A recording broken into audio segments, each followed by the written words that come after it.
तो आज मैं आपको एक्सप्लेन करूंगी आयरन मैन के तीनों पार्ट्स। तो मूवी की स्टार्टिंग होती है अफगानिस्तान के बॉर्डर को दिखाते हुए। वहां पर यूएस आर्मी भी होती है जो कि किसी ऐसे आदमी का इंतजार कर रही होती है जो कि वेपन्स को डील करता था और उसका नाम था टॉनी। फिर कुछ ही टाइम में हम देखते हैं कि टॉनी वहां पर पहुंच जाता है। वहां पर टॉनी उस आर्मी का एक मिसाइल दिखाता है और कहता है कि ये हम लोगों ने बनाया है, ये इतना ज्यादा खतरनाक है कि ये एक मिसाइल ही पूरी कंट्री को तबाह करने के लिए काफी है। और फिर वहां पर उसका एक्सपेरिमेंट किया जाता है। दरअसल टोनी यहाँ पर आर्मी से कोई डील करने आया था और इस डील से वो बहुत अमीर हो सकता था। उसके बाद वो यहाँ से चला जाता है, लेकिन तभी टोनी की कार पर कोई फायरिंग करने लगता है। वहां पर मौजूद सारी की सारी आर्मी टोनी को बचाने की कोशिश करती है, लेकिन वो लोग उन आर्मी को फायर करके मार देते हैं। टोनी अपनी जान बचाकर गाड़ी से बाहर तो आ जाता है, लेकिन उसके पास उसी की कंपनी का बॉम्ब पड़ा होता है जिसके फट जाने से वो काफी जख्मी हो जाता है। अब हमें एक दिन पहले का टाइम दिखाया जाता है जब टोनी को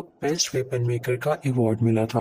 दरअसल जो कंपनी ये चला रहा था ये इसके फादर ने अपने दोस्त के साथ मिलकर बनाई थी, लेकिन जिस जगह अवार्ड दिया जा रहा था टोनी वहां पर मौजूद नहीं था, तो उसका अवार्ड कोई और रिसीव कर लेता है। अब अगर टोनी वहां पर नहीं था तो वो कहाँ पर था?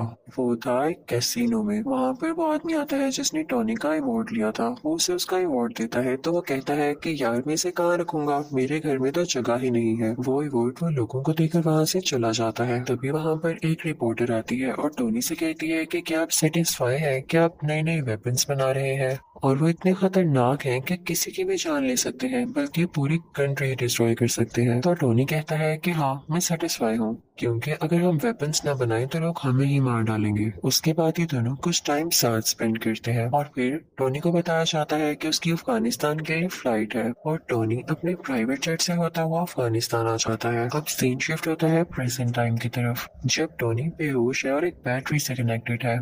जब उसे होश आता है तो वह देख के काफी हैरान होता है कि मेरे साथ बैटरीज क्यों लगी हुई है। वो होश में आकर अपने साथ खड़े आदमी से पूछता है कि मेरे साथ ये क्या हो रहा है। तो वो आदमी उसे बताता है कि जब तुम्हारे साथ वो बॉम्ब एक्सप्लोड हुआ तो उसके कई पीसेस तुम्हारी बॉडी के अंदर चले गए। वो इतने छोटे पीसेस थे कि हम उनको बाहर नहीं निकाल सकते थे। अब इसका एक ही हल था कि हम उन पीसेस को तुम्हारे दिल के पास जाने से रोक सकें। तो इस वजह से हम ये इलेक्ट्रोमैग्नेटिक वेव्स यूज कर रहे हैं। तो तुम्हें घबराने की कोई जरूरत नहीं है। हमें पता चलता है कि टोनी को टेररिस्ट ने किडनैप कर रखा है और तभी वहां पर उन टेररिस्ट का लीडर आता है। वो टोनी से कहता है कि जानते हो मैंने तुम्हें किडनैप करके यहाँ पर क्यों बुलाया? मुझे ये तुम्हारा बनाया गया मिसाइल काफी पसंद आया और जैसा कि तुम जानते हो कि यूएस आर्मी ने हमारे बॉर्डर पर कब्जा कर रखा है, तो मैं चाहता हूँ कि सेम मिसाइल तुम हमारे लिए भी बनाओ। और बस जैसे ही तुम मुझे मिसाइल दे दोगे तो मैं उन पर अटैक करके तुम्हें छोड़ दूंगा। तो टोनी कहता है कि हरगिज नहीं, ये तुम्हारी भूल है। तो टोनी के साथ खड़ा हुआ आदमी उसे कहता है कि नहीं ऐसा नहीं करो, तुम्हारे पास इसके अलावा और कोई सोल्यूशन नहीं है, क्योंकि ये एक ऐसा इलाका है जहाँ तुम्हारे साथी इवन आर्मी भी नहीं तुम्हें ढूंढ सकती। अब ये आदमी था कौन? दरअसल ये आदमी भी वेपन्स बनाया करता था और इन्हें भी यही लोग लेकर आए थे यहाँ पर। अब टोनी और वो डिसाइड करने लगते हैं कि यहाँ से बाहर कैसे निकला जाए। हालांकि यहाँ से बाहर जाना लग तो इम्पॉसिबल रहा था, लेकिन वो फिर भी ट्राई करना चाहते थे। वो आदमी कहता है कि मुझे अपनी फैमिली के पास जाना है। तो टोनी कहता है कि मेरी कोई फैमिली नहीं, बस एक ड्राइवर और एक सेक्रेटरी है। तो वो दोनों सोचते हैं कि हम कोई ऐसा ड्रेस बनाएंगे जो कि बुलेट प्रूफ हो, ताकि जब हम लोग बाहर निकले और वो हम पे शूट करे तो हम पे कोई असर ना हो और हम फौरन से भाग जाए। वो आदमी टोनी को बताता है कि तुम्हारी बॉडी में जो इलेक्ट्रोमैग्नेटिक वेव्स हैं उनको सिर्फ वही बैटरी कंट्रोल कर सकती है जो मैंने तुम्हारी बॉडी के साथ कनेक्ट की थी। अब उसको ढूंढना होगा ताकि उसको यूजफुल बनाकर हम यहाँ से बाहर जा सके, लेकिन उस सूट के लिए इनको बहुत हाई पावर्ड बैटरी चाहिए थी जो कि सूट को रन भी कर सकती। दूसरी तरफ लीडर को तो यही लग रहा होता है कि शायद ये लोग मेरे लिए वो मिसाइल बना रहे हैं, तो वो उसको मटेरियल भी देता रहता है, क्योंकि वो नहीं जानता होता कि मिसाइल बनाने के लिए क्या क्या मटेरियल चाहिए। लेकिन जल्द ही जब वो सूट तैयार होता है तो इस बात की खबर उस लीडर तक भी पहुंच जाती है। उसे बहुत गुस्सा आता है और वो उस आदमी को जो कि टोनी के साथ इस सूट बनाने में हेल्प कर रहा था काफी इंजर्ड कर देता है। टोनी अपना वो सूट पहनता है और उसमें सारा सिस्टम डाउनलोड करता है। उसमें वो पावर भी ले आता है और वहां पर मौजूद सब लोगों को मारने लगता है और उस केव से बाहर आ जाता है अपना वही ड्रेस पहनकर। टोनी वहां से निकलकर सारे वेपन्स डिस्ट्रॉय करता है और अपने ड्रेस में ही मौजूद रॉकेट लॉन्चर से वहां से फ्लाई कर जाता है। अब वो गिरता है एक डेजर्ट में जहाँ पर उसकी टीम उसे ढूंढ लेती है और वापस उसी जगह पर ले आती है जहाँ पर वो लोग रहा करते थे। वहाँ पर टोनी के फादर के फ्रेंड भी होते हैं जिन्होंने उनके साथ मिलकर ये वेपन कंपनी खोली थी। टोनी कहता है कि मैं लाइव आना चाहता हूँ और मीडिया के सामने प्रेस कॉन्फ्रेंस भी करना चाहता हूँ। अब हम देखते हैं कि टोनी पूरे मीडिया से बात कर रहा होता है। वो कहता है कि मुझे अफगानिस्तान के लोगों ने किडनैप कर लिया। उन्होंने मुझसे डिमांड की कि मैं उनको अपने वेपन्स बना कर दूं। मैंने ये सोचा है कि मेरे वेपन्स इतनी प्रॉब्लम्स क्रिएट कर रहे हैं और वो लोग भी मेरे वेपन्स को हासिल करके जंग करना चाहते हैं, वॉर करना चाहते हैं और मैं ये सब नहीं चाहता, इसलिए मैं अपनी कंपनी बंद कर रहा हूँ। और एटलीस्ट अगर कंपनी बंद ना बिकी तो मैं ऐसे वेपन्स कभी नहीं बनाने वाला। तो वो आदमी जो टोनी के फादर का फ्रेंड था वो सारे लोगों से कहता है कि नहीं नहीं, ऐसी बात नहीं है। टोनी बेचारा अभी अपनी जान बचा कर आया है और ये सेंसेस में नहीं है। ये भी उदास है इसलिए बहकी बहकी बातें कर रहा है, ऐसा कुछ नहीं होने वाला। टोनी वहाँ से चला जाता है और वो आदमी भी टोनी के पीछे पीछे आता है। वो टोनी से कहता है कि आखिर हुआ क्या, तुम अफगानिस्तान से कैसे बचकर निकले और तुम्हें उन लोगों ने क्यों किडनैप किया था। तो टोनी उसे सारी बात बता देता है और ये भी बताता है कि मैंने एक आयरन सूट बनाया था जिसकी हेल्प से मैं बाहर निकला, क्या तुम भी देखना चाहोगे। तो वो आदमी कहता है कि हाँ हाँ क्यों नहीं। तो टोनी अपनी शर्ट खोलता है और अपनी चेस्ट पर वो दिखाता है, यानी उस आयरन सूट का कुछ हिस्सा। वो आदमी ये चीज देख के कहता है कि ये तो लाजवाब है, हमें इस पर और काम करना चाहिए और पूरी दुनिया के सामने लाना चाहिए, हम इससे काफी अमीर हो सकते हैं और इससे हमें काफी प्रोग्रेस मिल सकती है। लेकिन टोनी नहीं मानता और फिर जाता है अपनी सेक्रेटरी के पास। वो उससे कहता है कि मेरी चेस्ट में जो टूल लगा हुआ है मैंने इससे ज्यादा एडवांस टूल बना लिया है, उसे प्लीज उसके साथ चेंज कर दो। तो वो लड़की टोनी से पूछती है कि ये क्या करता है। तो टोनी उसे बताता है कि मेरी बॉडी में कुछ मेटल पीसीस हैं, ये उनको मेरे दिल तक जाने से रोकता है और मेरी बॉडी में और ज्यादा पावर और एनर्जी बनाता है। दूसरी तरफ डेजर्ट में उन अफगानिस्तान के टेररिस्ट को उस सूट के कुछ पार्ट्स मिल जाते हैं जिसे वो लोग जोड़कर पता लगा लेते हैं कि असल में चीज क्या है। और उधर टोनी भी एक नए ड्रेस बनाने की कोशिश में होता है। उसने उस ड्रेस में और ज्यादा अच्छे रॉकेट लॉन्चर्स लगा रखे थे जो उसे उड़ने में मदद देने वाले थे। अब वो अपनी ड्रेस में लगे सिस्टम को ऑर्डर देता है कि मुझे और ऊपर उड़ाओ, लेकिन जब वो काफी ज्यादा ऊपर पहुंच जाता है तो उसके ड्रेस में बर्फ जमने लगती है सर्दी की वजह से और उसके सिस्टम में एरर आ जाता है और वो नीचे आकर गिरता है। जैसे ही वो नीचे आ रहा होता है तो अपने सिस्टम को दोबारा से ऑर्डर देता है क्योंकि अब उस पर से बर्फ मेल्ट हो रही थी और वो दोबारा से उड़ जाता है। फिर घर आकर वो उस ड्रेस में कुछ चेंजेस करता है ताकि ज्यादा ऊंचाई पर जाने में वो ड्रेस ना जमे और टेबल पर उसकी सेक्रेटरी ने उस पुराने टूल पर कुछ लिख के उसके लिए रखा होता है जिसे देख के वो काफी खुश होता है। फिर शाम को हम देखते हैं कि टोनी एक पार्टी में जाता है जहाँ पर उसकी सेक्रेटरी भी होती है। वो दोनों साथ टाइम स्पेंड करते हैं, डांस करते हैं और काफी एंजॉय करते हैं कि तभी वहीं पर वो रिपोर्टर आ जाती है जिसने उससे कुछ क्वेश्चंस किए थे। वो कहती है कि जो मिसाइल तुमने अफगानिस्तान में दिखाया उस जैसे कई मिसाइल अब अफगानिस्तान खुद बना रहा है और मुझे नहीं लगता कि ये तुम्हारी परमिशन से हो रहा है या तुमने ऐसा कुछ करने को कहा है। टोनी एकदम बहुत गुस्से में आ जाता है और उसे लगता है कि हो ना हो ये काम उसी आदमी का है जो कि उसके फादर का दोस्त था, यानी उस कंपनी का शेयर पार्टनर। टोनी सीधा उस आदमी के पास जाता है और उससे पूछता है क्या वाकई में तुमने वो मिसाइल वहां पर भेजा है। तो वो कहता है कि हाँ मुझे ऐसा करना पड़ा। तो टोनी कहता है क्या तुम्हें पता भी है वहां पर जो टेररिस्ट है वो लोगों को कितना मार रहे हैं और तुमने उन्हीं टेररिस्ट की मदद कर दी, हमारी कंपनी ऐसे काम नहीं करती। लेकिन वो उसकी एक नहीं सुनता। फिर टोनी घर आ जाता है और खुद ही कुछ करने का ट्राई करता है। टोनी अपने ड्रेस को बहुत एडवांस बना लेता है, उसमें उसने हर तरह की टेक्नोलॉजी यूज कर दी थी जो कि फायर भी कर सकती थी और छोटे छोटे रॉकेट्स भी शूट कर सकती थी। टोनी फौरन से वो ड्रेस पहनकर अफगानिस्तान जाता है। वहां पर जाकर वो सब आदमियों से लड़ता है, इवन उन टेररिस्ट के लीडर से भी, और फिर अपने ड्रेस से एक छोटा सा रॉकेट वहां पर छोड़ता है जिससे वो जगह डिस्ट्रॉय हो जाती है। वहां की एयरफोर्स को भी पता चल जाता है कि यहाँ पर कोई एक्सप्लोजन हुआ है, लेकिन वो आयरन मैन को ढूंढ ही नहीं पाते। फिर टोनी अपने उस दोस्त को कॉल करता है जो कि इसे अवार्ड देने कैसीनो आया था। वो अपने दोस्त से कहता है कि मैं ही हूँ जिसने ये सारा ब्लास्ट किया है, तो प्लीज तुम इस मैटर का ख्याल रख लेना। फिर जब उससे पूछा जाता है कि ये अटैक्स किसने किए तो वो कहता है कि हो सकता है कई दुश्मनों ने मिलकर ये अटैक किया हो, यानी वो ये बात टोनी पर नहीं आने देता। अब जब टोनी के फादर का दोस्त ये बात सुनता है तो उसे बड़ी हैरानी होती है कि ऐसे कोई अटैक करके गायब हो सकता है।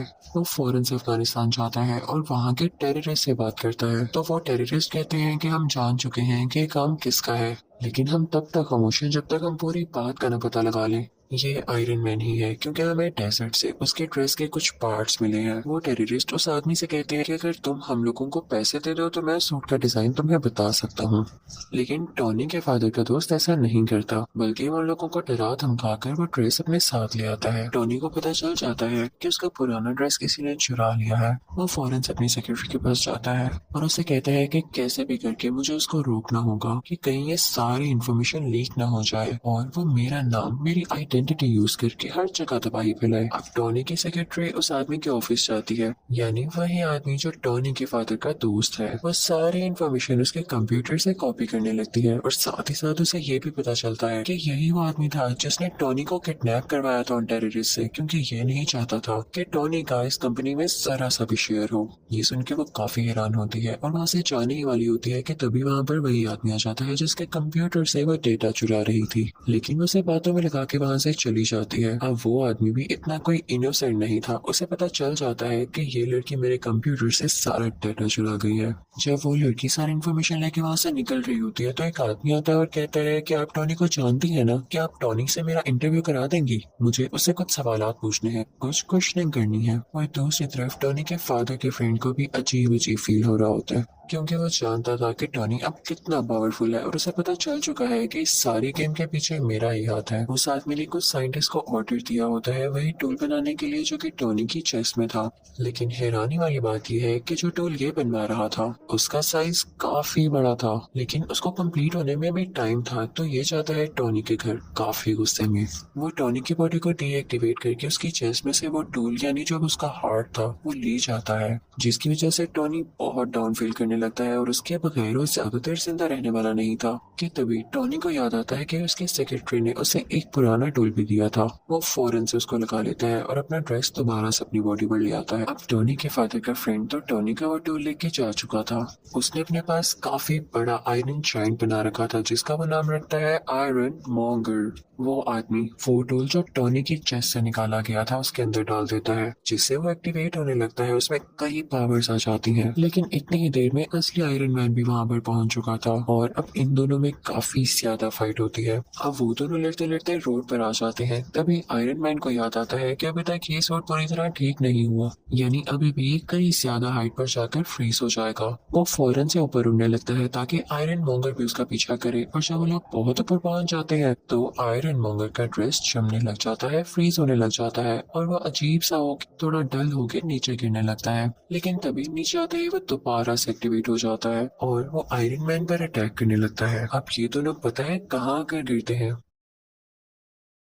उसी लैब पर जहाँ पर ये बहुत बड़ा टूल बनाया जा रहा था। इस टूल को उसी आदमी के साइंटिस्ट बना रहे थे जो टोनी के फादर का फ्रेंड था। अब आयरन मैन अपनी सेक्रेटरी को फौरन से कहता है कि तुम ये टूल एक्टिवेट कर दो, मैं यहाँ से फौरन से भाग जाऊंगा और इसका सारा का सारा इफेक्ट इस आयरन मॉन्गर पर हो जाएगा, क्योंकि ये नहीं जानता होगा कि टूल स्टार्ट होने वाला है। वो लड़की ऐसा ही करती है, उसमें काफी ज्यादा रेज निकलती हैं जो कि आयरन मॉन्गर के गिर्द आ जाती हैं और इन रेज की वजह से आयरन मॉन्गर मारा जाता है। अब अगले दिन हम देखते हैं कि टॉनी की प्रेस कॉन्फ्रेंस होती है और सारे उसे क्वेश्चन कर रही होती है कि क्या आप ही हो आयरन मैन? तो उसके पास एक आदमी आता है और कहता है कि नहीं, आपने ये नहीं कहना, आपने ये कहना है कि उसमें आपका बॉडीगार्ड था और उन दोनों में आप इसमें कोई पर्सनल इश्यूज की वजह से लड़ाई हो रही थी और आपके फादर के फ्रेंड भी नेचुरल डेथ मरे। लेकिन टोनी वो स्क्रिप्ट उठा के सब लोगों के सामने चला जाता है। तभी उसका दोस्त उसके कान में कहता है कि जो भी बात सच है वही बोलिएगा। आयरन मैन सबके सामने बोल देता है आई एम आयरन मैन,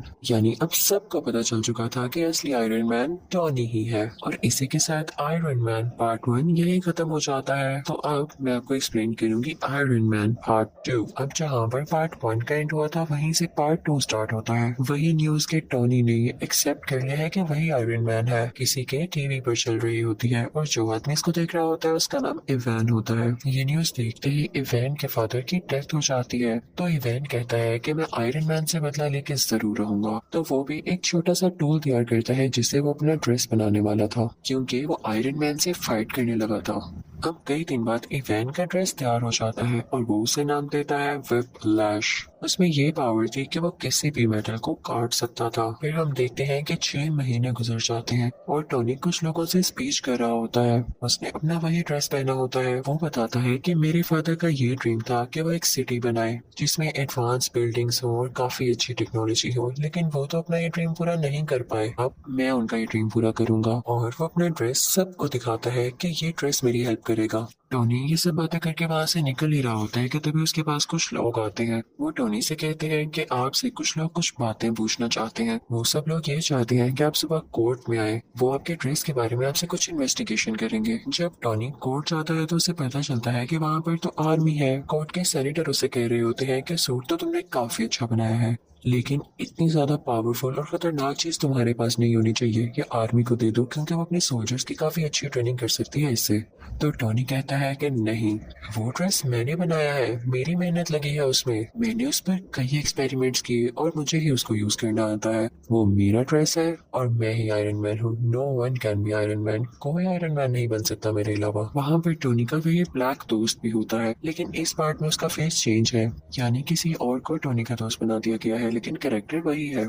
वो भी सेम बात कहता है कि मुझे ये कहना पड़ रहा है कि ये ड्रेस वाकई बहुत डेंजरस है और ये आर्मी के पास होना चाहिए, लेकिन फिर भी टोनी नहीं मानता। फिर वहां पर एक वेपन एक्सपर्ट भी आता है जो कि सेम बात बोलता है, लेकिन टोनी कहता है कि मैं तुम लोगों में से किसी की बात नहीं सुनने वाला। टोनी उन सब से कहता है कि मैं जानता हूँ आप लोगों को ऐसा करने के लिए किसने कहा है। इनफैक्ट वो आदमी इसलिए चाहता है कि आप लोग मेरा ड्रेस ले लें क्योंकि वो खुद ऐसा ड्रेस नहीं बना पा रहा। उसने मेरी कॉपी करके कई ज्यादा ड्रेसेस बनाए हैं, लेकिन वो उस काम के नहीं जो कि मेरा ड्रेस है। तो आप लोग उसकी बातों में क्यों आ रहे हैं? मैं आपको प्रूफ्स भी दिखाता हूँ। और टोनी फिर उनको प्रूफ्स भी दिखाने लगता है कि वाकई वो आदमी कैसा है। वो कहता है कि इतना बड़ा वेपन मेकर मेरी ड्रेस को कंट्रोल ही नहीं कर पा रहा, तो आप लोग कैसे कर पाएंगे? इसे सिर्फ मैं चला सकता हूँ और मैं जानता हूँ ये किसी को नुकसान नहीं देगा। सबको उसकी बात अच्छी लगती है और फिर वो वहां से चला जाता है। दूसरी तरफ हम देखते हैं कि इवान अपना व्हिप्लैश ड्रेस कंप्लीट कर चुका होता है और अब वो चाहता था कि वो डायरेक्ट जाकर आयरन मैन से लड़ाई करे। दूसरी तरफ टोनी भी अपनी ड्रेस को चेक कर रहा होता है। उसके ड्रेस में एक ऐसा कोर होता है जो कि सबसे ज्यादा यूजफुल था, लेकिन यूजफुल होने के साथ साथ वो काफी खतरनाक भी था। उसकी वजह से टोनी की बॉडी में काफी पॉइजन फैल रहा था। उसी दौरान टोनी इस सोच में भी पड़ जाता है कि अगर मुझे कुछ हो गया तो कंपनी का क्या होगा। तो वो अपनी सेक्रेटरी को बुलाता है और उससे कहता है कि मैं तुम्हें अपनी कंपनी का सीईओ बनाता हूँ। ये कंपनी अब से तुम्हारे अंडर है, तुम जिसको चाहो हायर करो। फिर टोनी की सेक्रेटरी जो कि अब उस कंपनी की सीईओ थी, एक लड़की को इंटरव्यू के लिए बुलाती है, लेकिन वो लड़की किसी कंपनी की एजेंट होती है। फिर हम देखते हैं कि कार रेस हो रही होती है और उसमें टोनी ने भी पार्टिसिपेट किया होता है, लेकिन तभी वहां पर इवान यानी व्हिप्लैश आ जाता है और उस पर अटैक कर देता है, जिससे उसकी गाड़ी 2 हिस्सों में टूट जाती है। ये न्यूज टीवी पर टोनी की असिस्टेंट यानी वो सीईओ भी देख लेती है और उसके बॉडीगार्ड से कहती है कि हमें फौरन उसकी मदद के लिए जाना होगा। वो दोनों जाते हैं और टोनी को उसका ब्रीफ केस देते हैं जिसके अंदर वो आयरन मैन वाला ड्रेस होता है और टोनी उसको पहन लेता है। अब आयरन मैन में और व्हिप्लैश में काफी लड़ाई होने लगती है, लेकिन आयरन मैन जो भी अटैक्स कर रहा था व्हिप्लैश उनको रोके जा रहा था और कई देर तक ऐसे चलता है। लेकिन तभी आयरन मैन व्हिप्लैश पर जोरदार अटैक करता है जिससे फाइनली व्हिप्लैश को डिफीट हो जाती है। व्हिप्लैश को अरेस्ट कर लिया जाता है। थोड़ी देर बाद टोनी पुलिस स्टेशन जाता है इवान से ये पूछने के लिए कि उसने उस पर अटैक क्यों किया। वो आगे से चुप रहता है तो टोनी उससे कहता है कि वैसे तुम्हारी टेक्नोलॉजी थी बड़ी कमाल की, तुम अगर ये आर्मी को बेच देते तो तुम काफी अमीर हो सकते थे। और ये कह के वो वहां से चला जाता है। फिर हम देखते हैं कि एक और आदमी आता है जो कि सेम टू सेम इवान के जैसा था, इवन उसका यूनिफॉर्म भी। वो दरअसल जेल में इसलिए भेजा गया था ताकि उसको मरवाकर लोगों को ये शो किया जा सके कि इवान मर चुका है। और एक आदमी जो कि बहुत बड़ा गैंगस्टर था असली इवान को रेस्क्यू कर लेता है, वहां से निकलवा लेता है। सबको यही लग रहा था कि इवान मारा जा चुका है क्योंकि उन्होंने वहां पर ब्लास्ट करवा के नकली इवान को मरवा दिया था।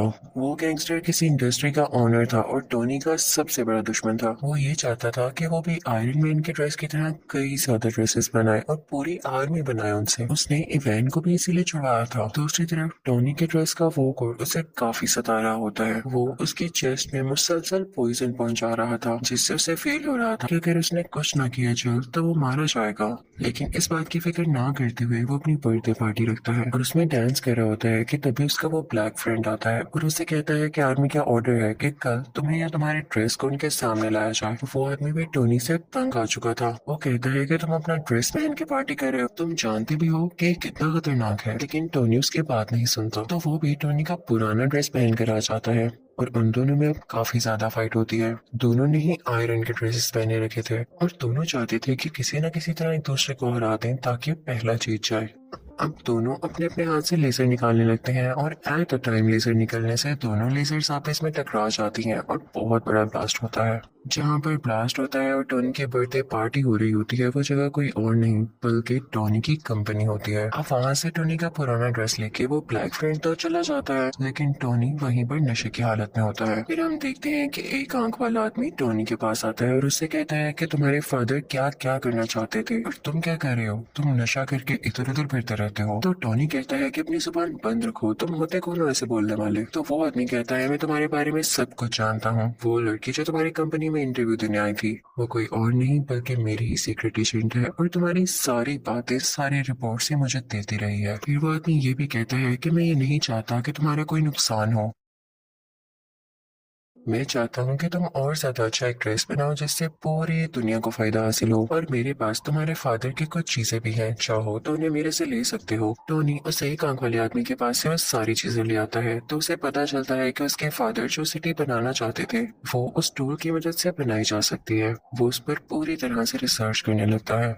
वहां पर उसको कोर का पूरा डिजाइन भी नजर आ जाता है। वो उस पर थोड़ी सी और रिसर्च करता है और काफी चेंजेस करने के बाद बहुत ही ज्यादा एडवांस टूल बना लेता है और फिर उसी टूल से वो एक नया ड्रेस तैयार करता है जिसको वो नाम देता है मार्क 6। और साथ ही उसे इवेंट की कॉल भी आती है जो कहती है कि मैंने तुम्हारे दुश्मन के साथ मिलकर एक काफी अच्छा ड्रेस तैयार कर लिया है। मैं वेट करूंगा उस दिन का जब तुम और मैं आमने सामने होंगे और देखते हैं कि कौन जीतता है। मैं आप लोगों को राज बताती हूँ कि इन लोगों ने वो ड्रेस किस तरह से तैयार किया। टोनी का वो पुराना ड्रेस जो कि टोनी का दोस्त आर्मी के पास लेके आया था, उस ड्रेस में इवान ने और टोनी के दुश्मन ने कुछ चेंजेस किए और उसको और ज्यादा एडवांस बना दिया कुछ टेक्नोलॉजीज की मदद से, जो कि बहुत सारी वॉर्स लड़ सकता था और फाइट कर सकता था। अब दूसरी तरफ टोनी का दुश्मन लोगों से स्पीच कर रहा होता है कि मैंने आयरन सोल्जर्स बनाए हैं क्योंकि अब आयरन आर्मी का दौर है। दूसरी तरफ टोनी को भी पता चल जाता है कि इवान किसी के साथ सच्चा नहीं है, तो वो जाता है अपने उसी दुश्मन के पास, उसी इंडस्ट्री के ओनर के पास, और उसे जाके कहता है कि इवान तुम्हारे साथ धोखा करेगा, वो तुम्हारी सारी आर्मी को अपने कब्जे में कर लेगा और वो सिटी पर अटैक कर देंगी। और ऐसे ही होता है, इवेंट देखते ही देखते सब सोर्स को अपने काबू में कर लेता है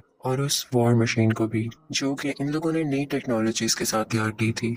वही ड्रेस जो कि टोनी का पुराना ड्रेस था। टोनी उस इंडस्ट्री के ओनर से कहता है कि मैंने कहा था ना जाओ अब अपने सोल्जर्स को कंट्रोल करो, लेकिन अब बहुत देर हो चुकी थी। तो वो सीक्रेट एजेंट वहां पर पहुंचती है जहां पर इवान इन सारे आयरन सोल्जर्स को कंट्रोल कर रहा होता है, लेकिन वो सारे के सारे अपना कंट्रोल खो चुके थे। तभी वहां पर आता है टोनी जो कि अब आयरन मैन बन चुका था। वो आते ही अपनी पावर्स का यूज करता है और सारे आयरन सोल्जर्स को मार गिराता है, लेकिन तभी उसके सामने आ जाता है व्हिप्लैश जो कि ज्यादा स्ट्रॉन्ग हो गया था अपने उसी ड्रेस में। टोनी यानी आयरन मैन उस पर अटैक करने लगता है, लेकिन अब उस पर कुछ असर नहीं हो रहा था क्योंकि व्हिप्लैश अब काफी स्ट्रॉन्ग हो चुका था और अब वो जानता था कि आयरन मैन का मुकाबला कैसे करना है। तभी टोनी को याद आता है कि जब उसकी और उसके ब्लैक फ्रेंड की लेजर आपस में टकराई थी तो बहुत बड़ा ब्लास्ट हुआ था। वो अपने फ्रेंड से कहता है कि हम वो एक्सपेरिमेंट दोबारा से करते हैं। अब वो दोनों ऐसे ही करते हैं और वहां पे काफी बड़ा ब्लास्ट होता है।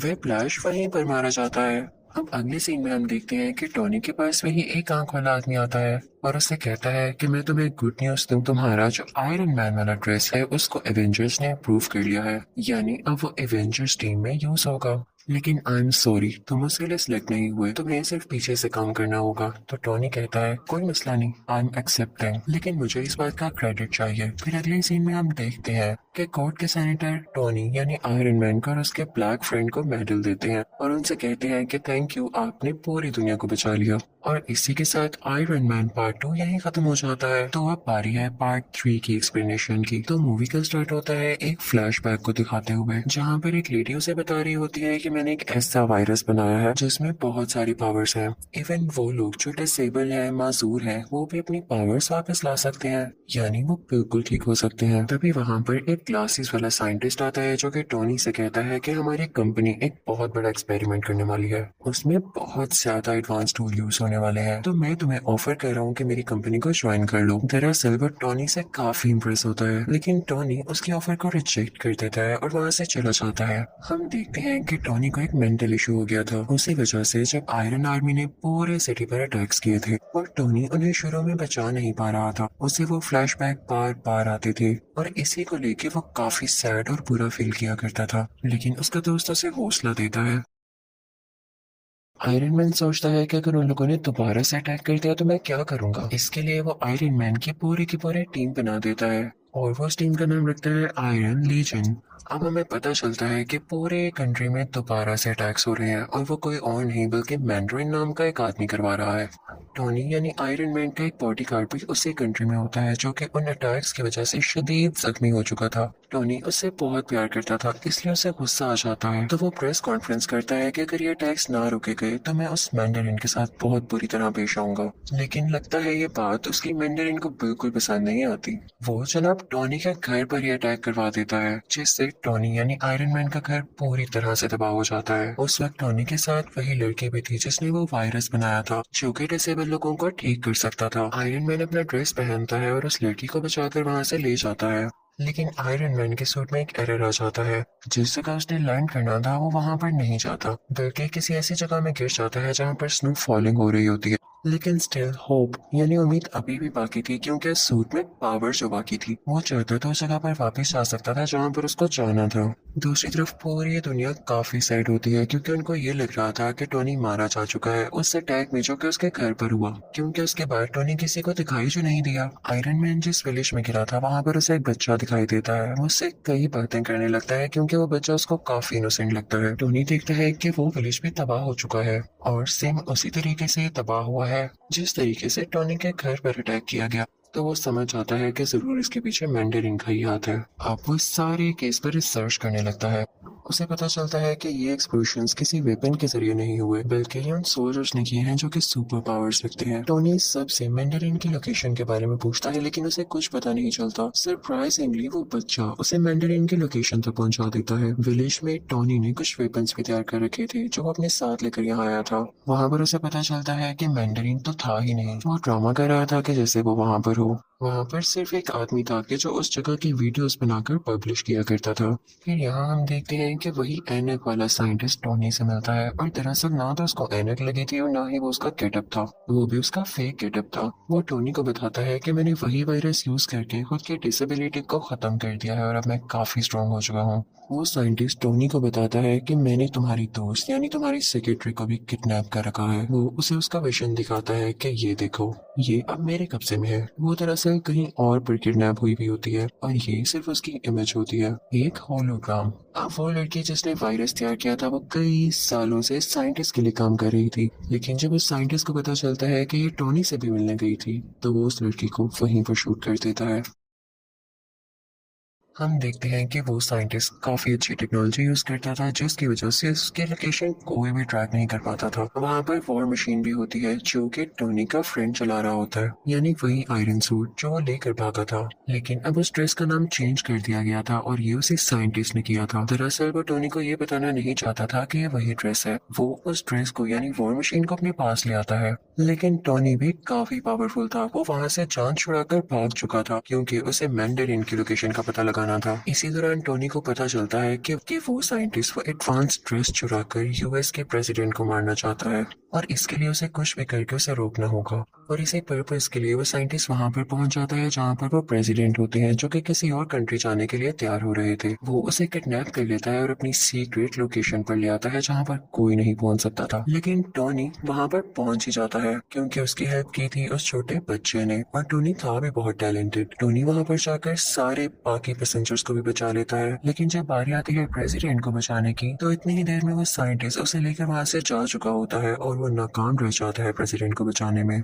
लेकिन हमें ये जरूर पता चल जाता है कि साइंटिस्ट की सीक्रेट लोकेशन क्या थी। ये समंदर के पास एक खुफिया जगह थी, और ये प्रेसिडेंट को यहाँ पर पता है क्यों लाया था, क्योंकि ये उनकी डेथ पूरे सोशल मीडिया के सामने लाइव दिखाना चाहता था, जिससे इसको पॉपुलैरिटी मिलती यानी ये मशहूर हो जाता और लोग इससे डरने लगते। और प्रेसिडेंट को पकड़ना इतना आसान नहीं हुआ था, बल्कि प्रेसिडेंट के नीचे जो बंदा होता है यानी वाइस प्रेसिडेंट, उसने जेलेसी में आकर प्रेसिडेंट की किडनैपिंग में उस साइंटिस्ट की हेल्प की थी। उसने ये लालच में भी किया था क्योंकि उसकी एक डिसेबल बेटी थी जिसको साइंटिस्ट ने वही वायरस देकर ठीक कर दिया था। अब हम देखते हैं कि टोनी और उसका ब्लैक फ्रेंड उसी जगह पर होते हैं जहाँ पर वो साइंटिस्ट होता है, यानी समंदर के पास वाले खुफिया जगह में। टोनी अपने दोस्त को कहता है कि मैं अपनी असिस्टेंट यानी सीईओ को बचाऊंगा और तुम जाकर प्रेसिडेंट को बचाना। फिर हम देखते हैं कि आयरन मैन उस आदमी के सामने पहुंच चुका है, यानी उस साइंटिस्ट के सामने। उन दोनों में काफी फाइट होती है, दोनों ने ड्रेसेस पहन रखे थे। और दूसरी तरफ वो ब्लैक फ्रेंड भी प्रेसिडेंट को बचा देता है और उन्हें भी आयरन ड्रेस पहनाकर सेव कर लेता है और कहता है आप यहाँ से चले जाए अभी के लिए। आयरन मैन भी उस सीईओ को यानी अपनी दोस्त को बचा लेता है,